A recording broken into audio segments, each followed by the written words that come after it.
क्या हुआ भाई, क्या हुआ? बहुत उदास दिख रहे हो। देखो भाई, ये है आजकल का समाज। ये समाज ऐसा हो गया है भाई, क्या बताएं। डर का माहौल पूरे मर्द समाज में बन चुका है। तो जान ही रहे हो पूरी कहानी कि नहीं जान रहे हो क्या तुम? अभी तक तो नहीं कुछ ऐसा नॉलेज है हमारे। तुम रील नहीं देखते हो क्या? ज्यादा नहीं भाई, देखता तो हूँ। किस चीज के बारे में आप बताना चाह रहे हैं? अरे वो राजा रघुवंशी वाली कहानी नहीं हुई है, जो पहाड़ गए थे। वो तो कई वर्षों से अभी देख रहे हैं, जल्दी वर्षों से आते हुए वर्षों से चलता आ रहा है। हाँ, ये कार्यक्रम ऐसा चल रहा है। कार्यक्रम ऐसा चल रहा है। तो इसीलिए भाई अब मर्द समाज में बहुत डर का माहौल बना हुआ है। अब दिमाग एकदम काम नहीं कर रहा है, क्योंकि भाई हम भी उसी वर्ग से बिलोंग करते हैं। हम तो भाई नारी वर्ग से बिलोंग तो करते नहीं है कि नारी वर्ग से बिलोंग करते हैं कि चलिए हम ही तो हमको हत्या ही करना है। हम लोग तो भाई मर्द है, हमको परिवार चलाना है भाई, जो भी भविष्य है उसको संवारना है। ऐसी चीजें हो क्यों रही है? ऐसा ये तो थोड़ा सा जैसा ज्ञान है भाई। अब उसमें क्या बताया जा रहा है? उसमें ये हुआ है कि उनका कोई बॉयफ्रेंड था, अपने घर में नहीं बता पाए शायद, ऐसा मैं कुछ सुना हूँ। अब क्या सच है क्या नहीं है, लेकिन भाई ऐसा इसलिए हो रहा है क्योंकि थोड़ा सा जो परिवार है इस जनरेशन का, अब इस जमाने में भाई सबके पास पैसा है बिल्कुल। जिसके पास पैसा है तो भाई इज्जत सबकी हो चुकी है।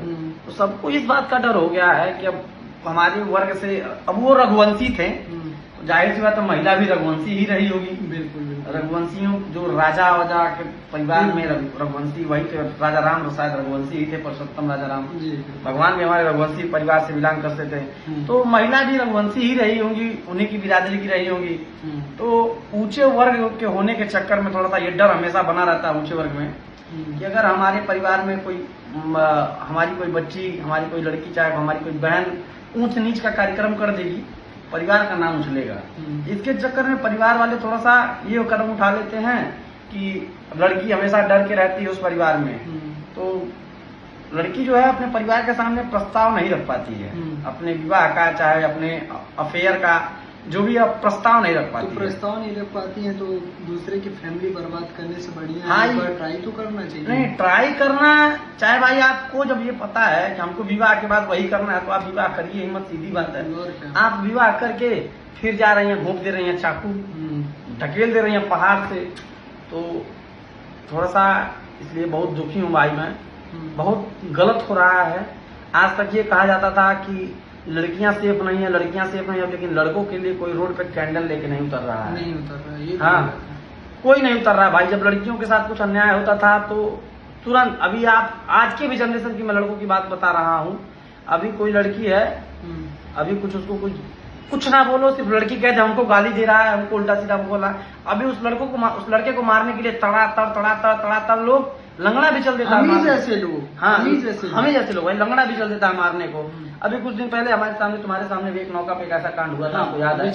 जिसमें हम लोगों ने लड़के का सपोर्ट किया था, पूरा सपोर्ट किया था कि हमने बोला था कि लड़की खुद ही चरित्रहीन है, क्योंकि हम लोग ने वहाँ देखा था और उसको हम लोग जान रहे थे। पहले से हुआ क्या उससे हमसे नहीं मतलब है, उस टाइम भी वो गलत थी, वो गलत की थी।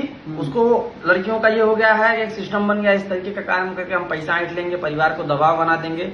ठीक है, आपको जो करना है आप करिए, अपने जीवन के साथ करिए, अपने परिवार के साथ करिए, किसी के बच्चे के साथ खिलवाड़ मत करिए, किसी माँ बाप के खुशियों को ऐसे हवे में मत उछाल दीजिए आप लोग कि परिवार पूरा बिखर के रह जाए। ठीक है, और सबसे बड़ा दुख है मुझे इस बात का कि आज उस परिवार पे क्या बीत रही होगी जिस परिवार के साथ ऐसी घटना हुई है, जिसका बच्चा लोग इंतजार कर रहे थे घर वापस आएगा। घर वापस क्या, किस तरीके किस हाल में वापस आए हो तो उनका परिवार ही जान रहा है। तो आप सभी देवियों सज्जनों से मेरा सिर्फ एक ही अनुरोध है, कृपया करके इस बात को हमारे गौर से सुनिएगा और समझिएगा कि आप लोग एक बार अपने बच्चों से कोई भी बड़ा डिसीजन लेने के लिए, उनकी जिंदगी का लेने के लिए एक बार उनसे जरूर राय मशवरा ले लीजिए। बेटा तुमको कहीं कोई दिक्कत है तो बता दो, कोई बात है तो एक बार हमसे बताओ, हो सकता है हम उस परेशानी का हल कर दें। ठीक है, परिवार के लोग समाज के चक्कर में उससे बड़ी इज्जत आपकी उछल जा रही है आज, जब आपकी बेटी कहीं जाकर किसी बच्चे के साथ ऐसा कर रही है। ठीक है, उसके बाद से उसके सारे पूरे पिछले जो बीते हुए कहानी है उसको भी उखाड़ा जा रहा है।